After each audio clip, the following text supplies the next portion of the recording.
All right, and welcome to the next episode of the Upland Hunter podcast. Today we're going to go over the best upland hunting jackets of 2018, and I'm actually just going to run through the first one, like in my other podcasts.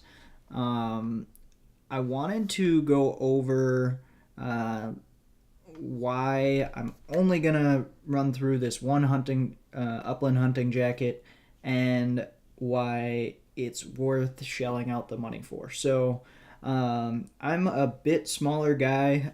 I've gotten a bit bigger in the last couple of years, but I've got a little bit smaller frame, and to find a upland hunting jacket that actually fits right and doesn't just flat out get in the way while I'm hunting without essentially like tightening every strap on it as much as possible.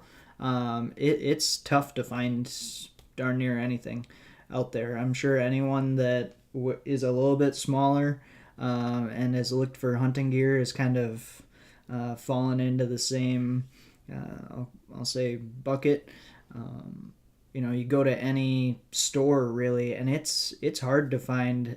A lot of times it's hard to even find medium sizes, let alone smalls. So, with that being said, I wanted to run through why I love the Orvis Tough Shell Upland jacket so much. So the first thing I'll touch on, since we're kind of already on the subject, is it actually fits. You're not going to feel like you're wearing like a snowsuit when you're wearing this thing.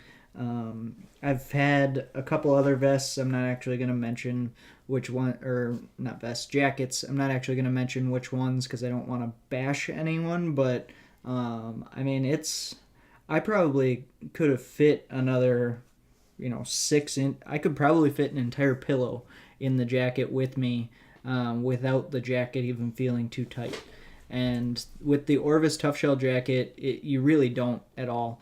It's got a nice cinch strap on the waistline, so it's not going to come up on you. And then the hood is really well designed. It actually turns with your head. So if anyone's worn like Sitka gear and worn their hoods before, it's designed a lot like that.